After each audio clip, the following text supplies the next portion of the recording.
इसके लिए एक ही शब्द पूरी देश में जनता एक ही तरह से बोलती है, उसमें भाषा अलग हो सकती है कि कैंडिडेट बिक गया। जो अविश्वास की छाप आप पर लग गई, तो इसलिए जो राजकुमार पटेल का किस्सा हो और हमारे देश की जो राजनीति है,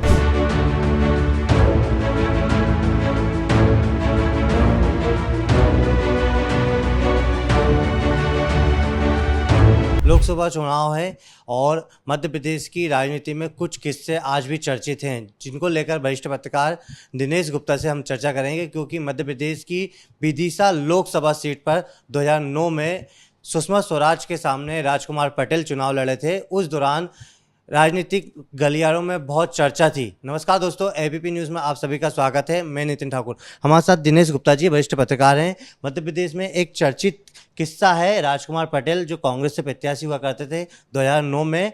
उनका नामांकन कैंसिल हो गया था, लेकिन आज भी खूब चर्चित है क्योंकि 2024 का लोकसभा चुनाव है। हम सर से सीधे बात करेंगे। सर, मध्य प्रदेश में एक किस्सा बहुत है जो गलियारों में, गाँव में, शहरों में चर्चित है कि राजकुमार पटेल जो विदिशा से चुनाव लड़ रहे थे सुषमा स्वराज के सामने, उनका नामांकन कैंसिल हो गया था। एक ये बड़ा विषय है जो आज भी चर्चित है। बिल्कुल देखिए, जब भी देश में कहीं किसी प्रत्याशी का नामांकन निरस्त होता है, खासकर जब वो कांग्रेस पार्टी का हो या विपक्ष का हो, तो विदिशा की चर्चा उसमें आई जाती है। एक तो सुषमा स्वराज का बड़ा नाम, वो अचानक मध्य प्रदेश में विदिशा सीट पर लड़ने आती हैं। फिर कांग्रेस एक लोकल कैंडिडेट देता है, यंग कैंडिडेट देती है कांग्रेस, और पॉपुलर फेस वहाँ का कास्ट के हिसाब से भी ठीक। और वो नॉमिनेशन फाइल जब करता है, पहली बार नहीं करता है, वो पहले भी कई बार चुनाव लड़ चुका होता है, और वो अपने फॉर्म के साथ जो आवश्यक दस्तावेज है, बी फॉर्म है, सिंबल का जो फॉर्म है, वो नहीं लगाता तो निरस्त हो जाता है। अभी जैसे सूरत का किस्सा है, सूरत में तो विड्रॉ कर लिया था, लेकिन अभी जो विदिशा में हुआ था वो तो उस स्टेज पर था कि आपको विड्रॉ करने की ज़रूरत ही नहीं थी, कि साहब आप लैप्सेज हो गया, चूक हो गई, कांग्रेस ने उनको निकाल दिया, जैसा हमने देखा था ना कभी खजुराहो में भी हुआ। तो ये ऐसे जो स्थितियां जब बनती हैं, तो कहीं ना कहीं ऐसा लगता है कि कोई ना कोई ऐसा मिलीभगत है जिसके कारण ये स्थितियां बनी। सर, ये सियासी किस्से बहुत चर्चित रहते हैं। क्या मानते हैं सर, जिस तरह से राजकुमार पटेल का जिक्र आता 2009 में सुषमा स्वराज के सामने कैंसिल हो गया, खजुराहो में हो गया, तो ये चौक चौराहे पर जो चर्चा होती होगी लोगों के बीच में, तो ये क्या संदेश जाता होगा? क्योंकि कई लोग तो हंसते हैं सर सुनते हैं जब कि बी फॉर्म निरस्त हो गया। नहीं, लोग तो एक ही चीज़ सोचते हैं, बिक गए। एक जो बहुत सामान्य सी चीज़ है, एक सीधा से होता है, जैसे ही कोई आम आदमी वोटर सुनता है कि फलाने का फॉर्म निरस्त हो गया, तो वो कहता है बिक गई है, ये मैनेज हो गए। इसके अलावा इस पर कुछ नहीं होता।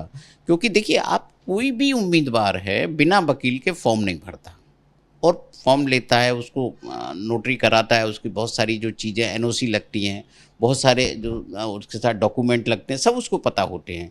इसके बावजूद यदि चूक कर रहा है, तो लोग यही मानते हैं कि उसने अपने पार्टी के साथ, पार्टी ने उसको तो निभाया लेकिन उसने पार्टी को नहीं निभाया, और वो अपने दुश्मन के साथ जाकर मिल गया। और मिलना तो यही होता है कि कोई ऐसा तो नहीं था कि सौजन्यता बस उसने ये कर दिया, इतना पॉपुलर फेस था कि इसलिए निर्दलीय होना चाहिए कैंडिडेट।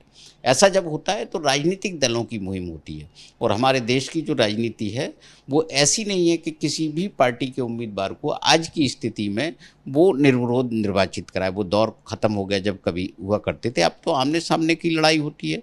तो इसलिए जो राजकुमार पटेल का किस्सा हो, खजुराहो में मीरा यादव का किस्सा हो, सूरत में जो स्थितियां बनी वो किस्सा हो, ऐसी ये जो तमाम हैं, इसके लिए एक ही शब्द पूरी देश में जनता एक ही तरह से बोलती है, उसमें भाषा अलग हो सकती है कि कैंडिडेट बिक गया।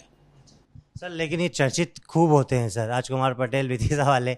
आज भी 2024 में जो लोकसभा चुनाव है, मगर चर्चित तो है सर किससे। हाँ, लेकिन उनका राजनीतिक जो भविष्य था वो खत्म हो गया। वो भले ही सक्रिय रहे, कांग्रेस ने भले ही वापस ले लिया, लेकिन जो अविश्वास की छाप आप पर लग गई पार्टी के भीतर, वो ये हमेशा आपको जो है अब आगे बढ़ने से रोकेगी।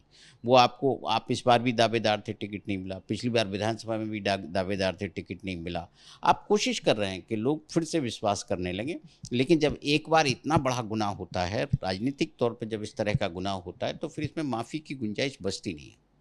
सर, विधानसभा में चुनाव हालांकि मिल गया था उनको, मगर विदिशा बुधनी से नहीं मिला सर उनको। नहीं, लेकिन वो जो है लड़ना, जहाँ वो चाहते हैं, जहाँ जीतना है, वहाँ तो आपको नहीं मिलता, तो उससे आपको कोई हार भी जाते हैं। नहीं, उनको तो विदिशा, उनकी कोई सीट तो है नहीं विदिशा, उनकी सीट तो बुधनी है। उन्होंने तो कभी लोकसभा का चुनाव लड़ा ही नहीं था, पहली बार सुषमा स्वराज के खिलाफ दिया था, और वो भी भाजपा की मजबूत सीट पर दिया था, क्योंकि सबसे मजबूत कैंडिडेट वही थे राजनीतिक तौर पर, इसलिए दिया था।